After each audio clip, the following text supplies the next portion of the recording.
Hey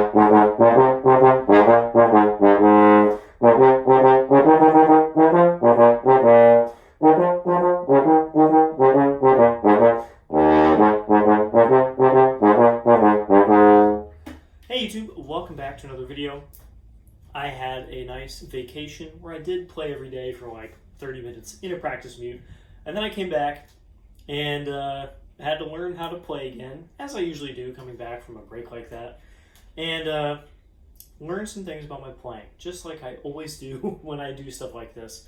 And I thought I would share some of it. I feel like this is stuff that I've learned before but forgotten, or learned in a different way, but I think the latest way has been very useful for me, and that's realizing how often I grab onto notes. I think you can hear this a lot in previous videos of mine when I'm having troubles in extreme ranges or even right in the middle of the range when I miss notes, do stuff like that. It's because I'm trying to grab notes. What's grabbing a note? Well, in order to play our best, we have a nice relaxed body, we're moving a certain amount of air, we have a nice supple but engaged embouchure, and we have equipment that matches all of that. And if you play correctly, boom, sound just comes out. And it feels good. It feels easy. There's no weirdness there. I can choose when to start a note, how the middle of it sounds, and when to end it. And if I want to change ranges, it's easy.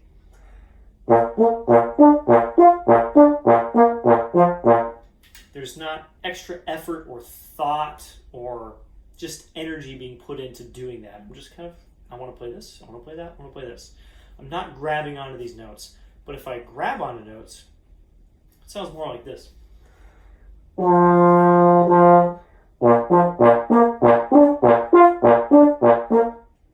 can hear, it doesn't sound quite as good. It could sound okay in isolation. I think I've made videos like that where, you know, it sounds fine, but it doesn't actually sound good. Especially in person, you would notice pretty quickly if it sounded like that. And the real problem is when you get into the low register or extreme high register, that grabbing onto a note just doesn't really work. Excuse me, I need this, it just turned off. So if I try to play low while grabbing notes,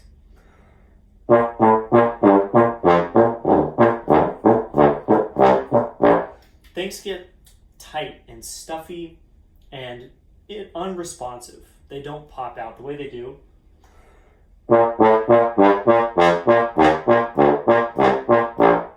when I play in a more relaxed way.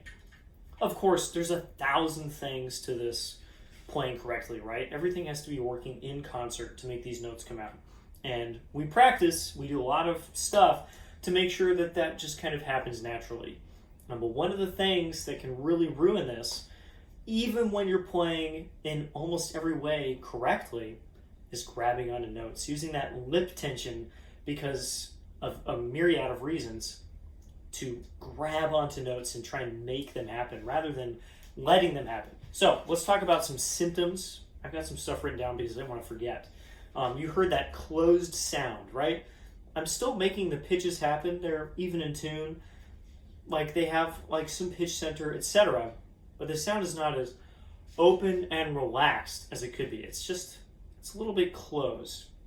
Sometimes if you play a long note, there's a warble, and that's muscles perhaps in the embouchure, perhaps elsewhere, that are contracting and relaxing over and over and over again because they've realized something, their body realizes there's something wrong here. There's isometric tension going on where two muscles are pulling in contention with each other, like when you flex your bicep and your tricep at the same time and you just flex your whole arm.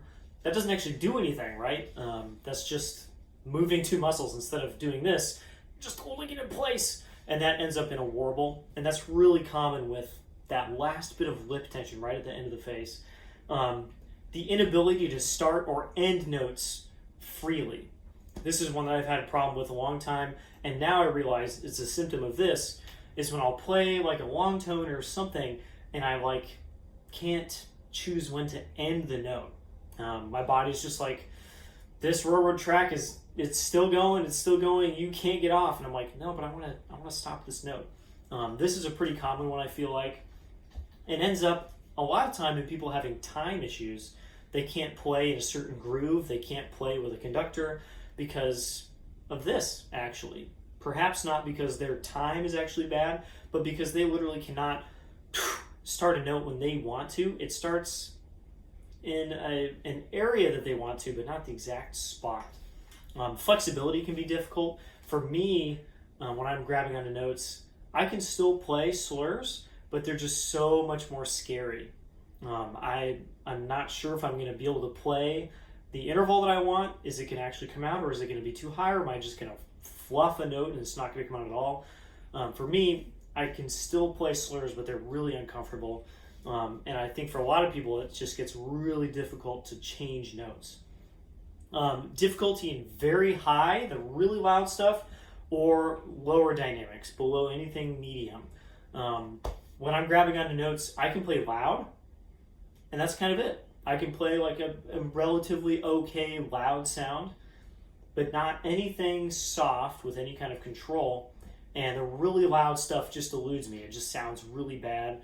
It sounds kind of harsh, and I have no control over it either. It's that kind of middle loud section that can be deceiving because it actually feels kind of correct. But again, it's not.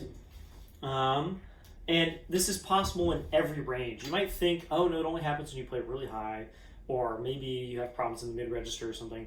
But you can do this in the pedals as well. I've had this problem for a long time where I want to make a loud pedal happen, and it just doesn't come out. Pedal G. I just wanted to play pedal G, and I grabbed it, and because that pedal G requires a certain setup, note just doesn't come out. Instead of that, which is not perfect, but is a much more relaxed, easy pedal G. I'm not trying to make that happen.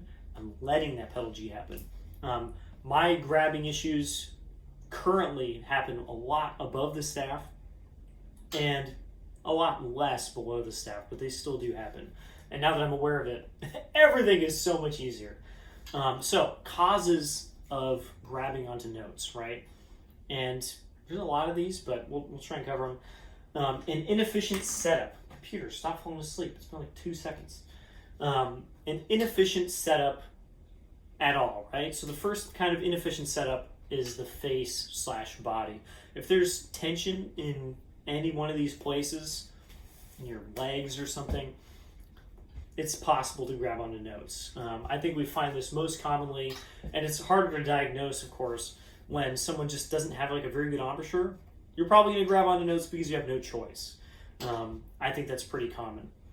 So you kind of have to have a good setup to kind of get out of the zone.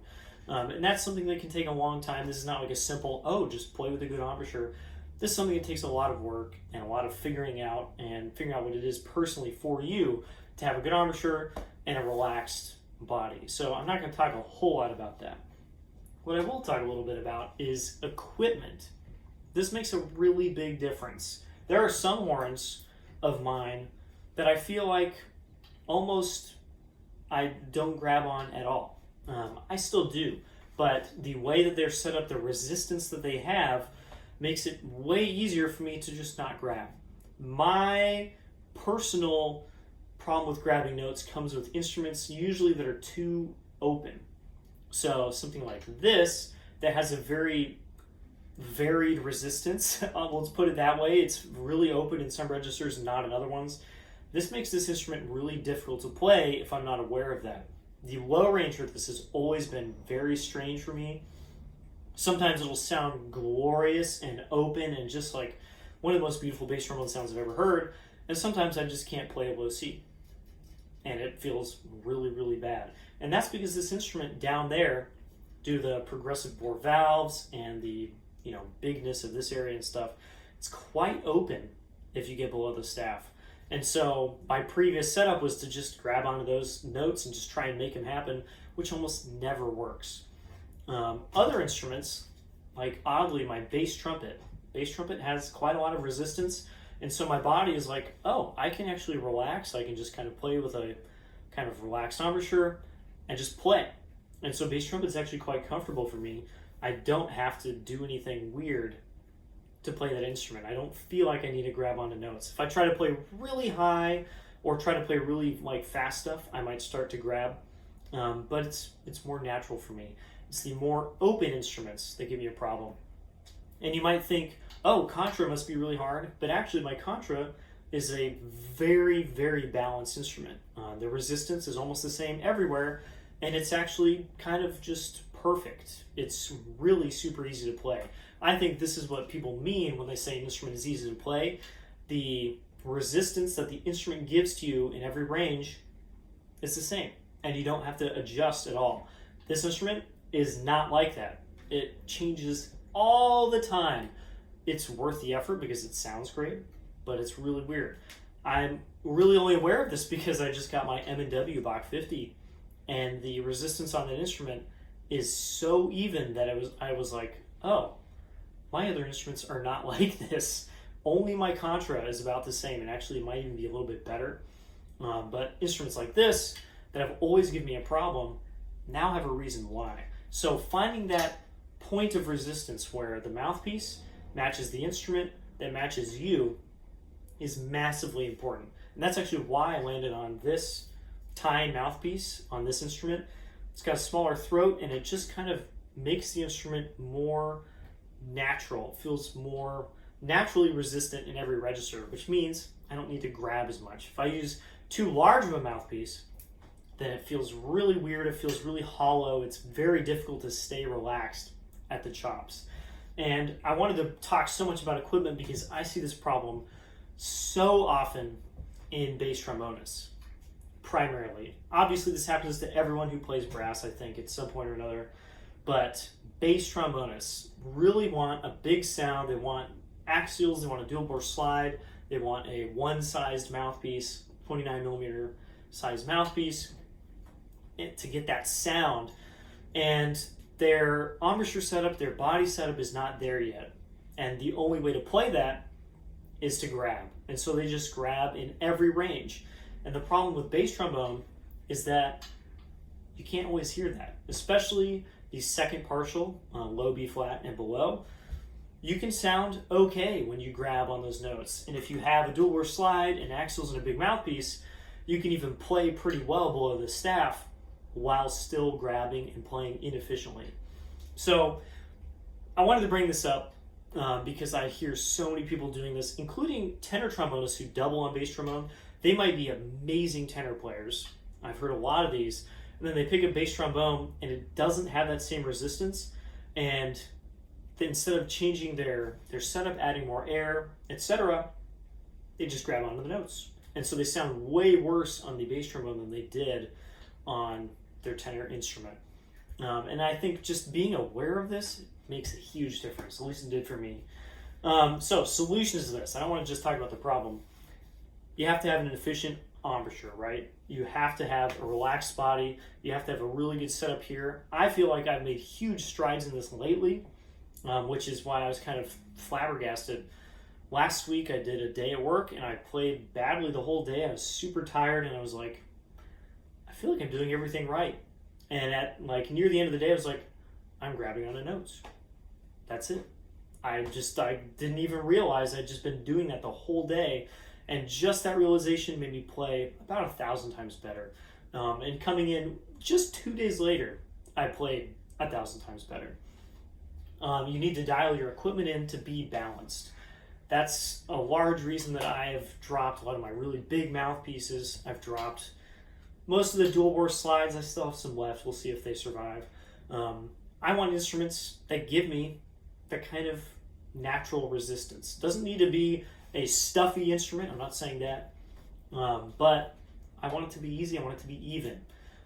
We'll see if this lasts. I really enjoy it, but it is probably one of the harder instruments I have to play, and it's because of that reason. And last of all, right, this is the last thing on here, I think. It is not the last thing on here. The big danger is you can play completely correctly, at least for me in the current age. Last Thursday, I was playing in every way that I thought was correct. I was relaxed here. There's nothing going on here. My face was the correct setup. I had the mouthpiece in the right place. my instrument is a good instrument, is a good setup, and I'm still grabbing onto notes. So you can do everything correctly, and if you don't feel comfortable in some way, you'll start to grab onto notes, and just that will ruin everything about your playing. So it is possible to do everything correctly and still fail, just like the lesson from Star Trek: The Next Generation. And kind of the way that I think a lot of people talk about this, and maybe the best answer is to think about releasing notes rather than making them happen. Release that note rather than making that note appear. You want to let it appear. I hate to have a negative piece of advice, right? When you give advice, when you tell people to do things, you want to give them a positive way to deal with it. And in this case, for me, my best advice to myself is to don't grab notes. I'm actually going to start writing that on things so I can like open a case and be like, oh yeah, I don't want to do that. Because for me, it makes such a big difference. Hopefully this helps some of you out there. Maybe you realize you've been doing this in certain registers or whatever. I've definitely heard amazing players who are really good in like certain ranges, and then they get out of that comfortable range and they start to grab notes. I just don't think they actually knew that they were doing that. And just the awareness might have made a difference. So hopefully this helps you. It has massively helped me. I'm going to have a lot more fun practicing just knowing that this is going on. And I'll see you all in the next one. Bye-bye.